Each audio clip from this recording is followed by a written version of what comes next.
Hello there, Vic Benedict here. We're playing Gears of War 4 on the Series X, and this is my insane difficulty guide and walkthrough. We're currently on Act 1-4. It is entitled A Few Snags. So this is a defensive mission, reminiscent. Well, not reminiscent to me, since it's reminiscent to the Horde mode in the multiplayer venue of Gears of War. But that's just what I hear and what I'm told and what I read, because I've never partaken in Horde mode. I've never played any of the Gears of War multiplayer. And I'm just a single player gamer. And as I said earlier, I don't partake in the multiplayer.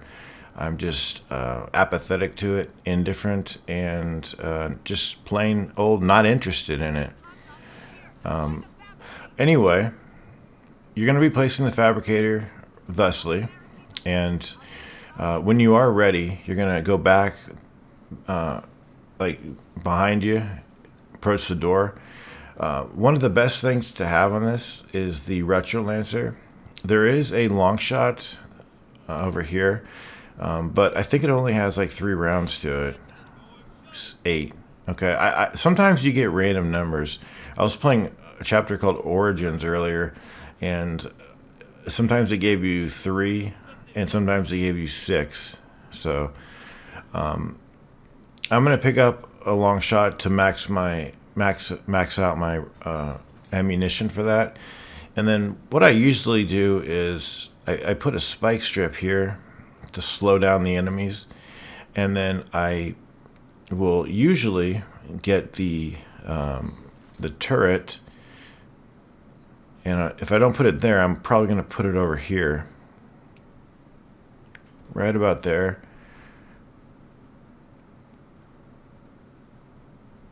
It's unfortunate that when you're moving with the items in your hand, you go rather slow. At any time, if you want to kick off the battle, just press the back button. It's strange that they don't tell you that.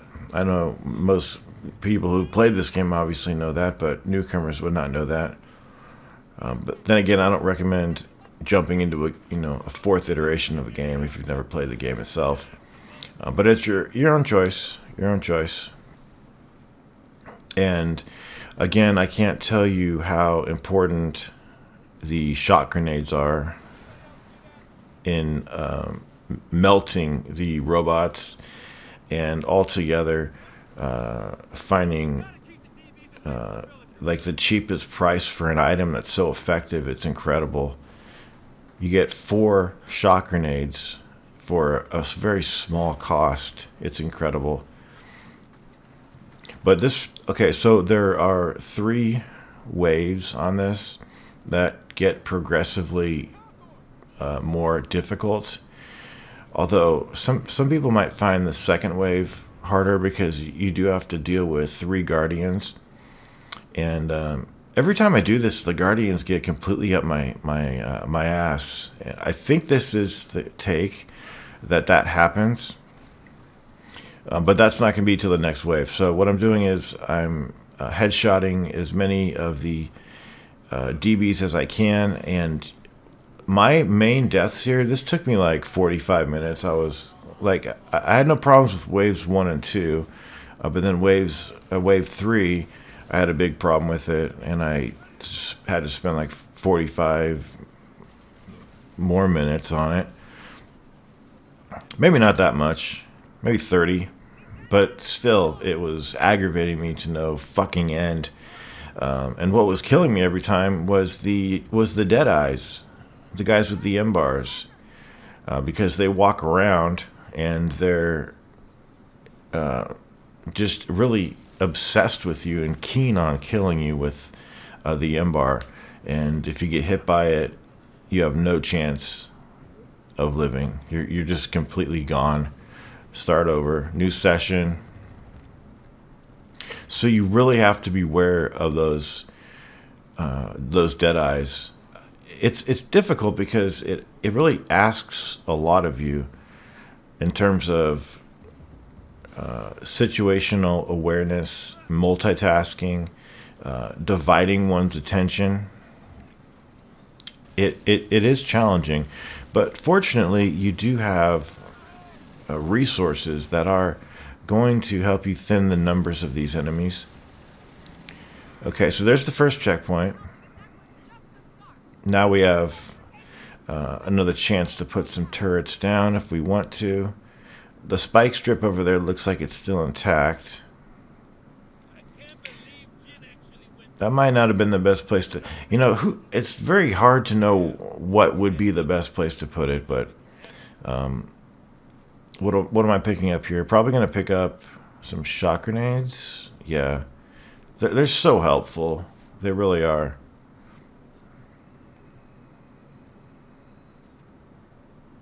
Okay. And I picked up some more long shot ammunition. Because I have designs on killing that Deadeye because he caused me so many problems. I don't think he's in the first wave, and I can't remember if he's in the second or third wave. I think he's in the third wave. If he was in the second wave, I must have killed him without knowing it, or somebody else killed him, or one of my turrets killed him. But he walks around amidst the other enemies, and he can be hard to locate. But just watch out for the glow of his weapon, that yellow glow, like the yellow glow of the torque bow. So the spike strips do a good job at stalling the enemies and damaging them. It's nice to have a flower pot right in the way.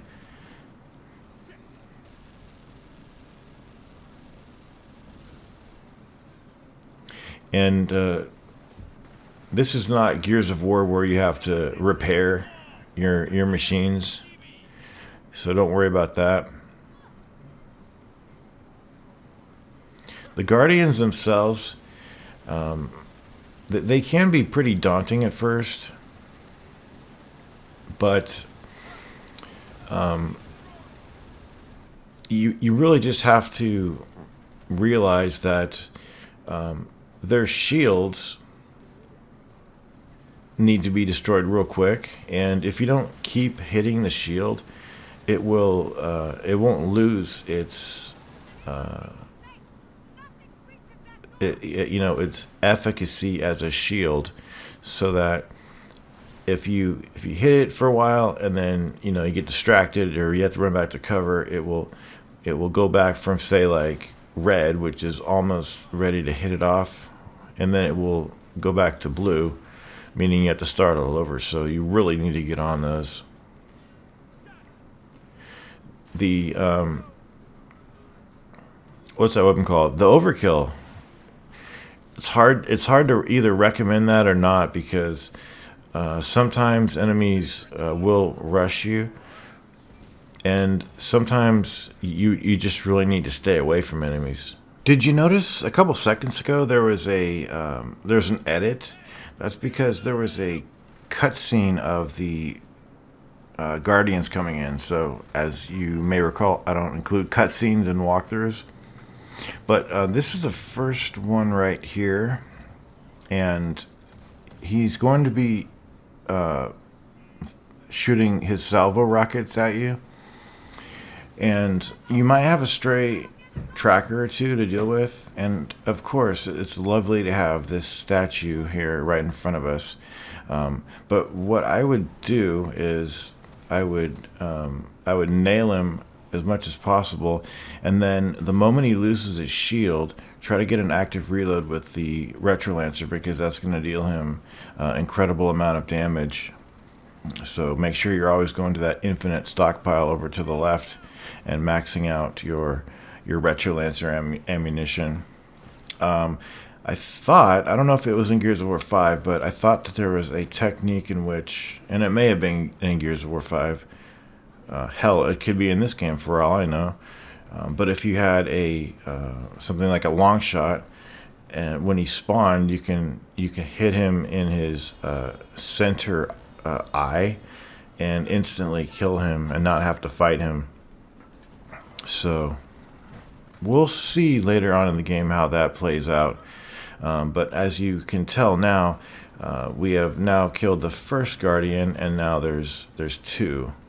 So I think this is the only time Guardians show up. In Wave 3, they're absent, thankfully.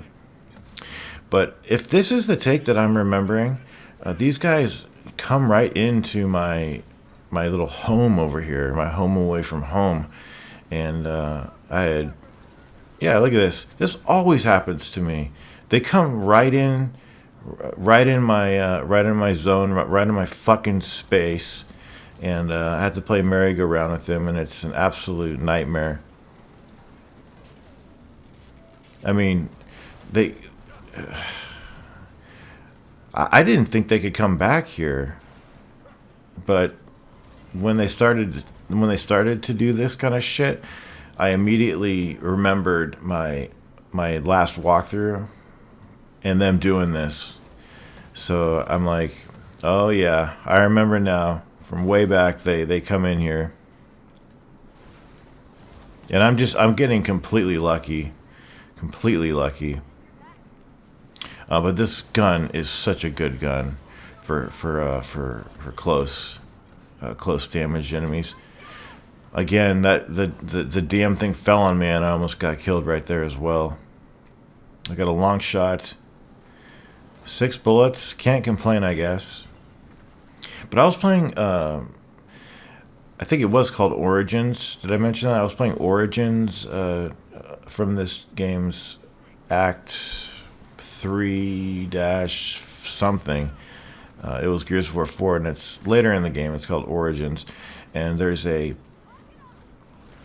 sniper rifle that you can get that's hanging from the ceiling in some webbing. They like to hide weapons like that, which is really clever, and I like it. But the first time I went through the level, I got three bullets. Here's the next checkpoint. But I got 3 bullets, right? And then I went through. I just restarted the chapter because that was the closest thing I could do, and then I went back to that same room and I got the long shot from the ceiling, and it gave me 6 rounds. You know, and I'm just thinking 3 rounds. That's not enough. The difference between 3 and 6 in a game like this is huge. You know, you can do much more with 6 than a paltry 3. And by that time you're fighting the swarm and everything. But I just thought, who the fuck gives someone just 3 rounds? This is not, inconceivable. You're supposed to get max ammo on this difficulty. You only get less ammo on inconceivable, and even then, having less ammo, you can just switch with your teammates with the same weapon and get more ammo to compensate for that. It's ridiculous, but there, the flower pot's in my way again. Great. It saved the fact that it was there. We need to be really careful here because of the encroaching DR1s. These guys don't mess around. These guys are no joke. Especially, well, these are just standard lackeys. But you are going to have some DR1s coming up. And they're going to be wielding overkills. Which at close range are real dangerous. They'll murder you fast. But the one you really have to watch out for is the DR1 with the tri-shot, because that is just completely bad news. And he'll come up. Those DR1s, they usually come up in the center. So definitely prepare to have, or at least stock up on these guys here. What does he have? I can't tell. Sorry. It looks like he's got an overkill. Yeah, overkill. But just make sure you've got enough shock grenades. And if you don't, You know, always check the fabricator and see if you've accrued more points. I'm not sure if that's how it works, but just keep checking it. They're so inexpensive, it's ridiculous. Oh, is this another? I don't know. One of them has the tri shot though, and I think I might even pick it up at some point. Yeah, he's got an overkill, and yeah, we had enough for some more. Oh, here is this him? No, trust me, trust me, he's coming. But the Retro Lancer is, and you see all the gun jams I'm getting. I'm getting really. It's not that I'm getting. Well, it's part being nervous, and it's also part being really frustrated that I may have placed my defenses in disadvantageous. Oh fuck! See the guy with the trash shot? He almost put me to death. So yeah, you definitely need to slow this guy down and melt him with the shock grenades. Just put his ass down. He deserves it. And then the moment you see that yellow smoke coming from him, stop firing because you're just gonna be wasting bullets. He's dead by that time. And again, just be careful of any dead eyes. I don't mind the fact that you get instantly killed on a difficulty like this. I mean, what can you expect? What I do kind of mind is that the teammates use M bars too, and it can sound like when they're using them, when they're using their M bars, it confuses me, and I think that the actual enemy that has the M bar is using it. Maybe there's some subtlety to the noise, but I always get kind of confused. Is there a Deadeye here?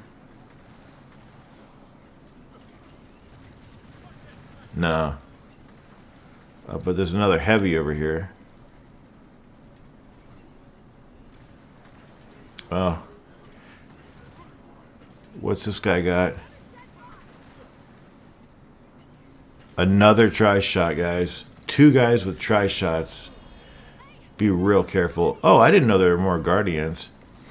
With the tri shot, the Guardians won't last very long at all, but I think I might be out of the tri shot. Or did I just drop it? Either way. Marks is really well too. Marks does really well too. And I know I talked shit about the Retro Lancer earlier in the walkthrough. Yes, I definitely don't like it. I don't like the reticle. And I don't know what it is about it, but you can't deny the damage. It gives you like twice the damage of the standard Lancer. Last time I read the guidebook for this game, but once this thing is finished, you're going to get the mark over the objective, which should be coming very presently, and that is going to be the conclusion of 1-4, a few snags, and I will see you in Act 2. So we're completely done with Act 1. It just had 4 chapters in it, and as I mentioned, I will see you in Act 2, especially 2-1, which is I believe it's the prodigal son. So take care of yourself. I'll see you over there, and thank you very much for watching the video. I appreciate it, and take care.